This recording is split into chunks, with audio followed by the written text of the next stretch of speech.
प्रधानमंत्री नरेंद्र मोदी और न्यूजीलैंड के प्रधानमंत्री इस वक्त साझा प्रेस कॉन्फ्रेंस कर रहे हैं। सहयोग करते रहेंगे। इस संदर्भ में न्यूजीलैंड में कुछ गैर कानूनी तत्वों द्वारा भारत विरोधी गतिविधियों को लेकर हमने अपनी चिंता साझा की। हमें विश्वास है कि इन सभी गैर कानूनी तत्वों के खिलाफ हमें न्यूजीलैंड सरकार का सहयोग आगे भी मिलता रहेगा। फ्रेंड्स, फ्री, ओपन, सिक्योर और प्रॉस्परस इंडो वो अपने शुरू हो चुका है।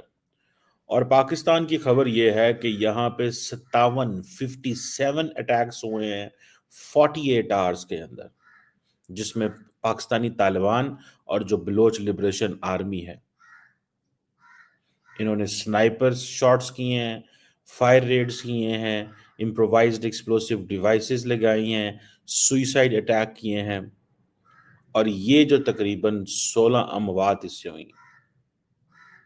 कहते हैं कि दाऊद इब्राहिम कराची के अंदर मौजूद है। अगर तो दाऊद इब्राहिम कराची के अंदर मौजूद है तो भाई बेशक आप उसको दें, वो जाके बेशक मुंबई में जाके उसको उल्टा लटका दें। ठीक है, हमें इससे क्या मतलब है। दूसरा, उनका हफज सईद वाला है, उनके मुताबिक वो एक इंटरनेशनली सर्टिफाइड टेररिस्ट है। 26/11 में वो कहते हैं मुलविस है। अगर उसका हिसाब किताब वो बराबर करना चाहते हैं तो वहां से मामला आगे बेहतरी की तरफ जा सकते हैं, वो वाला मसला हल किया जाए। उसके बाद तीसरा बड़ा मसला क्रॉस। दोनों देशों के लोगों के लिए एक मैच विनिंग पार्टनरशिप साबित होगी। बहुत बहुत धन्यवाद। Well said, well said. Thank you, sir. May I now request the Right Honourable Christopher Luxon, Prime Minister. तो आर्थिक तौर पर साझेदारी हो, निवेश बढ़े, ये दोनों देशों का मकसद है। एक अच्छे तालमेल बैठाने की भी यहाँ कोशिश। अच्छा। इन्होंने अभी ये कहा है कि इंडिया को सिक्योरिटी काउंसिल का परमानेंट मेंबर होना चाहिए। आप मुझे बताएं, आप कश्मीर का रोना रो रहे हैं, कल को इंडिया बन जाता परमानेंट मेंबर, आप इंडिया के सामने इंडिया का रोना रोएंगे। इनसे पूछा गया कि पाकिस्तान के प्राइम मिनिस्टर का। और ये जो सुइसाइड बॉम्बिंग बलूचिस्तान के अंदर आई है, ये आप समझ लें कि एक नया स्टैंडर्ड सेट कर दिया। और आपको पता है कितने एरियाज में वो ऑपरेट करते हैं? 23 डिस्ट्रिक्ट्स, इनमें वो ऑपरेट करते हैं। 23 डिस्ट्रिक्ट्स, 23 डिस्ट्रिक्ट्स इनमें ऑपरेट करते हैं। फ्रेंड्स, अंत में रग्बी की भाषा में कहूं तो हम दोनों अपने संबंधों के उज्जवल भविष्य के लिए फ्रंट अप के लिए तैयार हैं।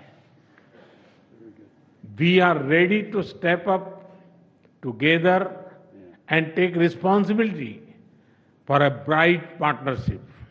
और मुझे विश्वास है कि हमारी साझेदारी। यहां से अब आप अंदाजा लगा लें, यहां से अंदाजा लगाएं वे डू वी स्टैंड। और पाकिस्तान की लीडरशिप बिल्कुल साइलेंट है। आपको पता है रायजीना डायलॉग के अंदर there is everyone virtually but no one from Pakistan, that is called the isolation. ये इंडिया ने आइसोलेशन का मुकाम कर दिया पाकिस्तान का। उन्होंने कहा कंप्लीटली आइसोलेट कर दो, इन्हें कंप्लीटली आइसोलेट कर दो। पैसिफिक का हम दोनों समर्थन करते हैं। हम विकासवाद की नीति में विश्वास रखते हैं, विस्तारवाद में नहीं। इंडो पैसिफिक ओशन इनिशिएटिव से जुड़ने के लिए हम न्यूजीलैंड का स्वागत करते हैं। इंटरनेशनल सोलर अलायंस के बाद CDRI से जुड़ने के लिए भी हम न्यूजीलैंड का अभिनंदन करते हैं। अब वो जो ये जो आइडिया है, ठीक है जी, उसका जो रायजीना डायलॉग का, आप इसी को अंदाजा लगा लें। They want to make everyone is here, everyone is in India.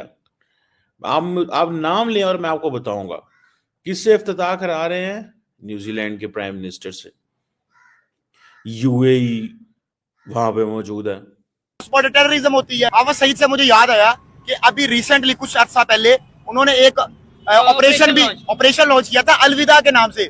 आपको ये सुनकर हैरानी होगी कि वो वहां तक पहुंच गए थे कि यहाँ तक कि उसके घर जो अखबार आता था वो भी उनको पता था, और ये प्राइम मिनिस्टर मोदी के सुपरविजन में ये ऑपरेशन चल रहा था। 3 जो बड़े मुल्क है जैसे फ्रांस है, रशिया और अमेरिका। जो diplomatic adviser to the UAE president Anwar Mohammad Gargash साहब जो हैं वो यूएई की रिप्रेजेंटेशन कर रहे हैं। ग्रीस के नेशनल सिक्योरिटी एडवाइजर पहुंच चुके हैं। US director of national intelligence Tulsi Gabbard वहां पे हैं। अब इंडिया के साथ जो न्यूजीलैंड, आप देखें ये इस चीज को जरा समझें कि कहां से उन्होंने न्यूजीलैंड को उठाया, और इंडिया हैज गिवन। हाँ आप बताएं कौन सा इंडिया, आप बताएं इंडिया। आज वो देखे सबसे ज्यादा जो टेररिस्ट अटैक्स होते हैं वो अफगान बॉर्डर से होते हैं। ठीक है, आपकी सारी स्मगलिंग अफगान बॉर्डर से हो रही है, और उन्हें गुस्सा बहुत है अफगानिस्तान के लोगों और हमने अफगानिस्तान को भी दुश्मन बना लिया। हमें कितना बड़ा थप्पड़ मारा, वो बैठे हुए कौमी तराना नहीं सुन रहे हमारा। हाँ, ये भी इससे बड़ा हमें क्या थप्पड़ होगा। अगर आज से आप 15-20 साल पहले चले जाए। Message. You go next door neighbor Pakistan, you will see there are attacks going on every day.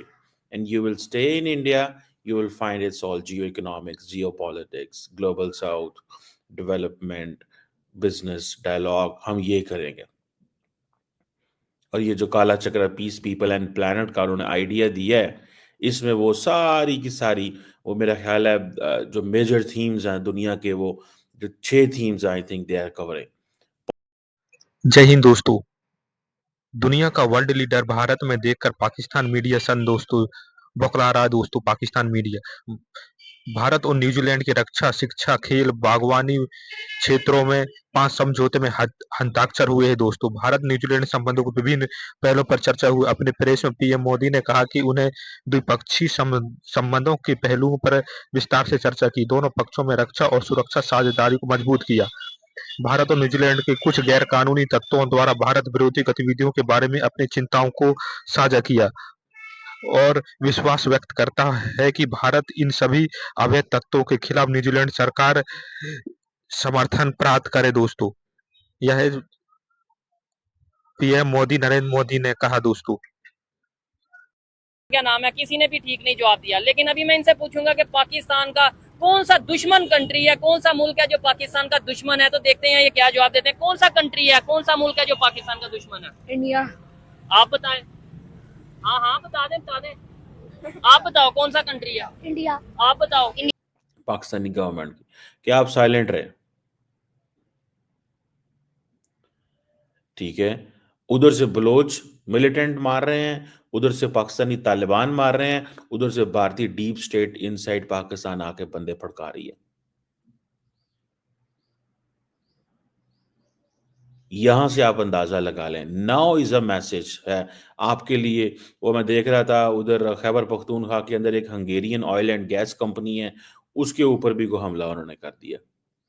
So this is something very very extraordinary going on at the moment. बहुत बहुत बहुत बहुत बहुत अजीब चीज हो